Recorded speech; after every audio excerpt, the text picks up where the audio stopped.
Sebelum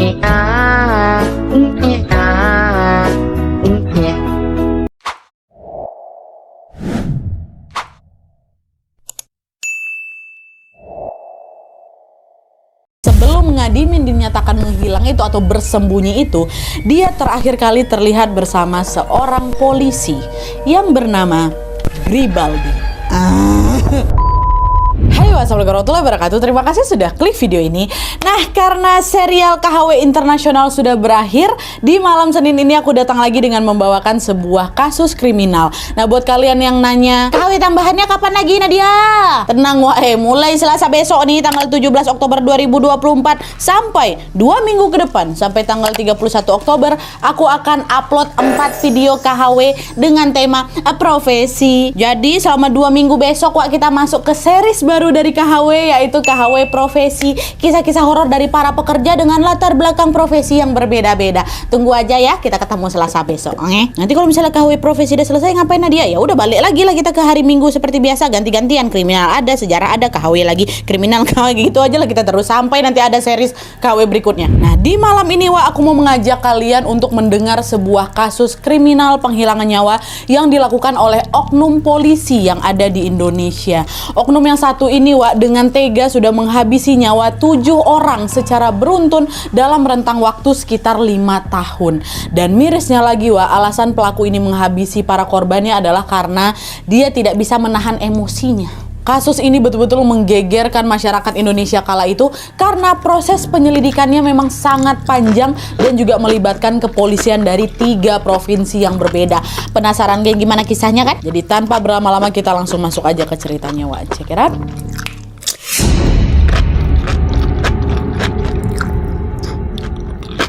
Oke, jadi kasus yang akan aku ceritakan malam ini melibatkan seorang polisi bernama Gribaldi Handayani atau biasanya dipanggil Aldi. Nah, Aldi ini lahir pada tanggal 20 Juli tahun 1966 di Medan, Sumatera Utara. Nah, secara latar belakang Aldi ini bukan orang sembarangan sebenarnya, karena ayah, ibu, dan juga sebagian besar keluarganya berprofesi sebagai aparat kepolisian.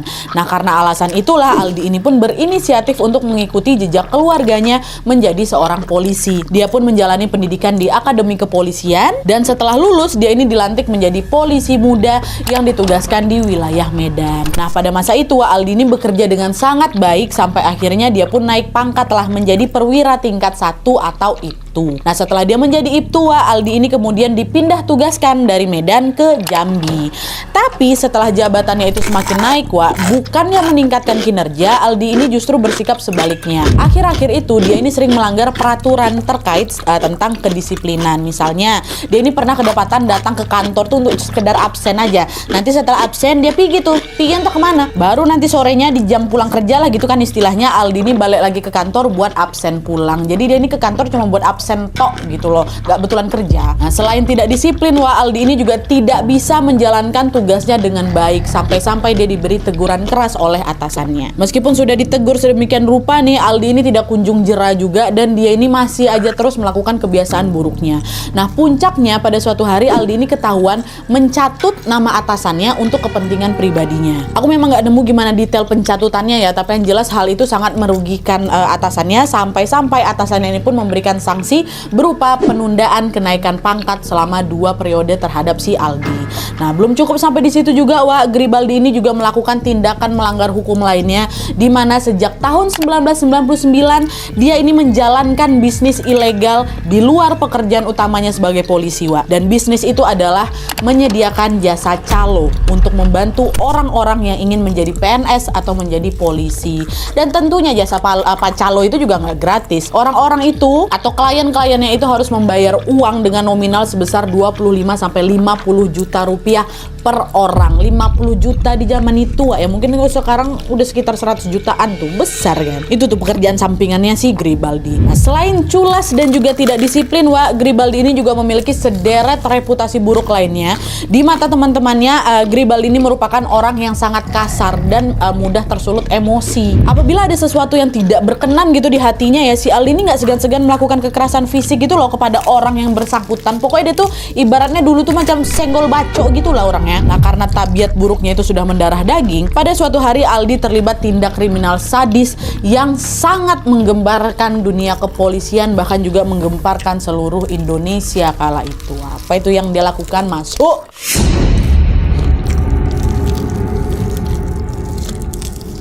Nah, jadi pada tanggal 28 Desember tahun 2004, warga di sekitar kawasan Batu Lincir, Sumatera Selatan menemukan mayat wanita dalam kondisi yang mengenaskan.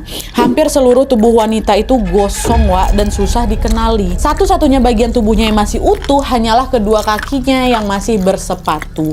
Nah, melihat penemuan semengerikan itu, warga pun langsung bergegas melapor kepada polisi setempat, dan dengan segera polisi pun langsung datang ke lokasi untuk mengevakuasi mayat ini untuk diotopsi. Dan setelah diotopsi, tim forensik menemukan ada 7 peluru dari pistol kaliber 38 yang bersarang pada tubuh jasad ini. Nah, penemuan ini pun membuat tim forensik berkesimpulan kalau wanita ini sudah dihabisi dengan cara ditembak sebelum akhirnya dia ini dibakar. Nah, meski berhasil sudah mengidentifikasi penyebab dari kematiannya, tim forensik tuh kesulitan, Wak, untuk melacak identitas dari si korban ini. Kenapa? Karena teknologi di zaman itu belum semaju sekarang gitu loh, Wak. Jadi belum ada teknologi untuk apain sidik jari lah gitu. Nah, nggak menyerah di sana, polisi pun berusaha mencari cara lain, yaitu dengan menyebarkan ciri-ciri wanita itu kepada masyarakat melalui selebaran poster dan juga tayangan televisi. Dan cara itu juga terbukti efektif karena ada nih, Wak, pasangan suami istri yang mengaku kalau wanita di poster itu sangat mirip dengan anaknya yang bernama Listi Kartika Baiduri. Nah, menurut keterangan Pak Sutri tadi, Wak, Listi ini sudah beberapa waktu belakangan tidak pulang ke rumah dan tidak diketahui keberadaannya di mana. Nah, mendengar laporan itu, polisi jadi mikir, apa jangan-jangan ini mayatnya Listi ya, si korban wanita yang udah gosong tadi kan. Dan untuk memastikan dugaan itu, polisi pun menunjukkan lah itu, Wak, barang-barang yang ditemukan di TKP sambil mengkonfirmasi, Bapak, Ibu, cobalah lihat ini baik-baik, apakah barang-barang ini miliknya Listi, kata mereka kan. Dan ketika melihat barang itu, Wak, sang ibu langsung teriak histeris, ya Allah, iya Pak, ini barangnya Listi, berarti mayat itu memang anak saya, Pak. Astagfirullahaladzim, histeris lah dia di situ, Wak. Nah, di situ polisi juga berusaha menenangkan mereka, dan setelah tenang, polisi nanya lagi lah, Bapak, Ibu, sebelum Listi menghilang, dia terakhir komunikasi sama siapa ya, dan dia pergi kemana? Bapak Ibu tahu nggak? Pak, seingat saya, Listi waktu itu pamit, katanya dia mau ketemu, Pak, sama kenalannya, namanya Gribaldi. Saya nggak tahu Pak Gribaldi itu siapa, tapi dengar-dengar saya dia itu polisi, kata bapaknya Listi. Nah, dengar itu gantian polisi yang kaget, Gribaldi itu kawan kita tuh, dia tugas di Jambi. Apa ya hubungan Gribaldi sama jasad nih ya? Kata polisi kayak gitu. Nah, untuk menjawab pertanyaan itu, polisi pun segera langsung mendatangi rumahnya Gribaldi lah kan untuk menginterogasinya. Tapi sesampainya di sana, polisi nggak langsung interogasi, Wak. Mereka yang ada malah menggeledah setiap sudut rumahnya Aldi. Dan betul saja di sana mereka menemukan sejumlah barang milik Listi. Ada HP-nya, ada dompetnya, ada BPKB mobil, dan juga ada ijazah kelulusan milik Listi. Dan selain itu, polisi juga menemukan sederet amunisi pistol jenis revolver 38 seperti yang ditemukan pada tubuhnya Listi juga. Udah ada tuh semua bukti dekat rumahnya Gribaldi kan. Nah, setelah menemukan barang bukti itu, barulah itu polisi nginterogasi Aldi. Tapi di situ Aldi bilang, saya nggak kenal sama Listi. Dan saat itu Aldi ini juga membantah tuduhan polisi dengan memberikan sebuah alibi. Nah, katanya tanggal 28 Desember 2004 itu, atau di malam Listi diduga tewas, Aldi ini sedang bertugas sebagai wasit dalam pertandingan voli yang ada di Polda Jambi. Dan keterangan itu juga valid, Wak, karena ada beberapa saksi yang menyaksikan Aldi memang ada di sana. Dia memang jadi wasit pertandingan selama malam itu. Dan selain itu, Aldi juga bilang kalau setelah dia dari Polda, malam itu saya langsung balik ke rumah dan saya nggak pernah mampir ke tempat lain-lain lagi. Dan lagi-lagi alibi ini juga bisa dibuktikan dari kesaksian yang diberikan sama istrinya Aldi, Wak, yang namanya Ekowati. Karena alibinya ini cukup kuat, ya polisi tidak bisa menetapkan Aldi sebagai tersangka penghilangan nyawanya Listi kan, karena dia punya alibi dan juga terkonfirmasi nih. Cuman meskipun gagal menangkap Aldi, Wak, entah kenapa polisi itu yakin kalau Aldi ini nih kayaknya pelaku di balik tewasnya Listi nih. Orang semua buktinya mengarah ke kau kok, luka tembak di pistol iya, ada barang-barang Listi di rumah kau juga. Tapi karena Aldi ini sangat licin untuk ditangkap, polisi pun kemudian menyelidiki Aldi secara diam-diam, Wak, sambil mengumpulkan barang bukti sebanyak mungkin. Nah, ketika penyelidikan diam-diam ini berlangsung, Wak, polisi malah tidak sengaja menemukan berbagai tindakan kejahatan lain yang diduga dilakukan sama Gribaldi juga, Wak. Malah ketemu yang lain-lain gitu loh.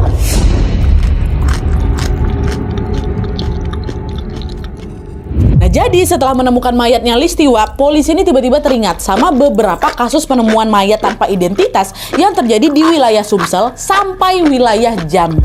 Dan setelah diamati, Wak, ada nih satu mayat laki-laki yang kondisinya sangat mirip seperti Listi.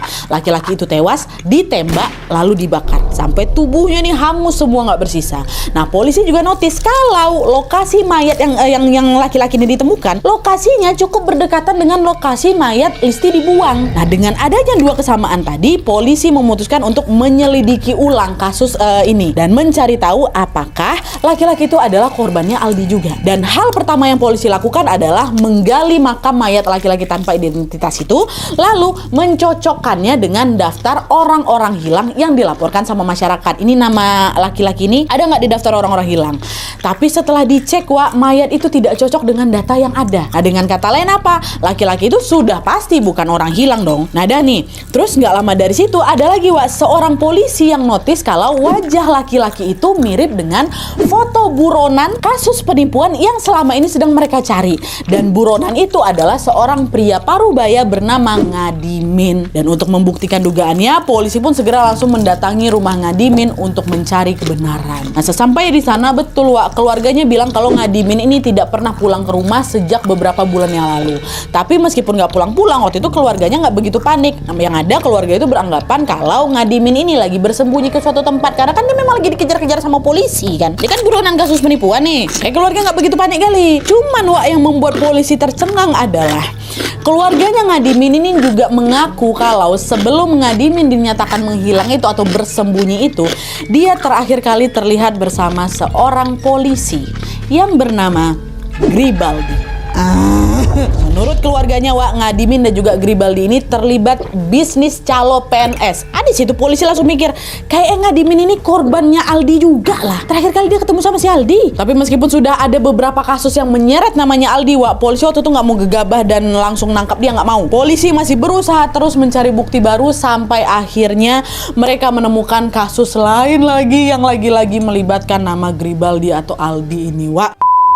Jadi nih, di masa penyelidikan itu polisi melakukan interogasi kepada orang-orang terdekatnya Gribaldi. Dan dari hasil interogasi itu, akhirnya diketahui ada dua wanita dari Provinsi Riau yang dinyatakan menghilang setelah terlihat bersama Gribaldi. Dan masing-masing dari mereka bernama Gus Marini dan Nurmata Lili. Ya, nah mengetahui informasi itu polisi syok lagi. Aduh, siapa lagi nih? Terakhir kali ketemu sama Aldi, terus dia hilang. Diapakan nih sama Aldi? Dan untuk menjawab pertanyaan itu, Polda Jambi dan juga Polda Sumsel segera langsung melakukan penyelidikan gabungan bersama Polda Riau, tempat asal kedua wanita itu kan. Jadi ketiga polisi ini langsung turun tangan gitu loh. Dan dalam proses penyelidikan itu, polisi Riau ini langsung melakukan pendataan mayat tanpa identitas yang ditemukan dalam beberapa tahun belakangan. Nah, dari pendataan itu akhirnya diketahui bahwa pada tahun 2002 sampai 2003 ada dua kasus penemuan mayat wanita dalam kondisi tertembak dan juga hangus terbakar. Aduh, sama lagi. Apa jangan-jangan ini kelakuan Aldi ya?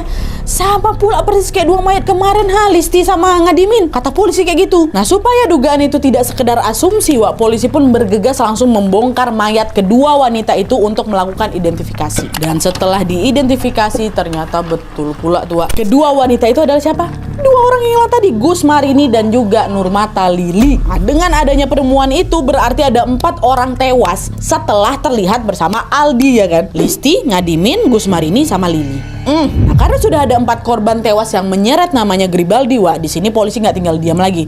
Mereka kembali langsung menginterogasi Aldi terkait kematian keempat orang itu. Dan di interogasi kali ini, Wak, polisi betul-betul langsung dibeberkannya sederet bukti supaya Aldi itu nggak bisa ngelak lagi kan. Nah, terdesak dengan bukti yang ada, akhirnya Aldi pun terpaksa mengakui semua kejahatannya, Wak. Dia bilang apa?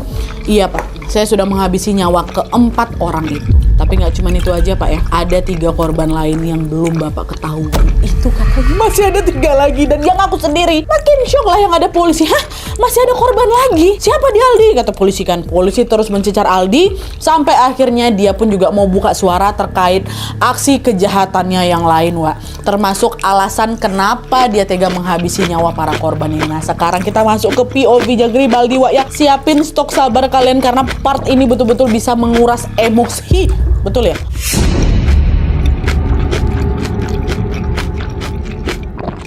Nah, Nah jadi Wak, menurut keterangan Gribaldi, dia ini sudah menghilangkan nyawa 7 orang dalam kurun waktu 99 sampai 2004. Korban pertamanya adalah seorang pria yang berusia 44 tahun bernama Rusdi Hutahuruk. Nah, Rusdi ini adalah supir mobil rental Wak yang diminta tolong sama Aldi untuk mengantarkan dia dari Medan menuju ke Jambi. Nah, awalnya perjalanan mereka dari OTW ini lancar-lancar aja. Nah, di sepanjang jalan Aldi dan juga Rusdi ini saling mengobrol dengan santai. Terus di tengah obrolan itu, Rusdi atau sang supir ini nggak sengaja nyeplos. Bang, ku tengok-tengok mukamu mirip orang Cina ya. Ada keturunan Cina kok ya bang, kata Rusdi. Nah sebenarnya itu kan cuma pertanyaan sepele aja Wak. Tapi siapa sangka Aldi di situ malah ngerasa tersinggung kali karena dia nggak mau dianggap sebagai orang Cina lah gitu Wak. Terus karena tersinggung Aldi cuma diam aja tuh setelah dikasih pertanyaan itu, dia nggak merespon sama sekali pertanyaannya Rusdi Wak. Tapi dalam hati dia ngebatin, awas kok ya, macam-macam kok sama aku, tengok nanti itu katanya. Nah karena waktu itu Gribaldi ini diam aja ya, Rusdi waktu itu ya juga ikutan diam lah Wak. Dan setelah pertanyaan itu keduanya jadi nggak ngobrol lagi, diam tuh selama perjalanan. Nah terus nggak lama kemudian Rusdi minta izin Wak untuk menghentikan mobil karena dia kebelet pipis. Nah dengan terburu-buru Rusdi pun segera langsung bergegas pergi ke semak-semak dan buang air lah itu di sana kan.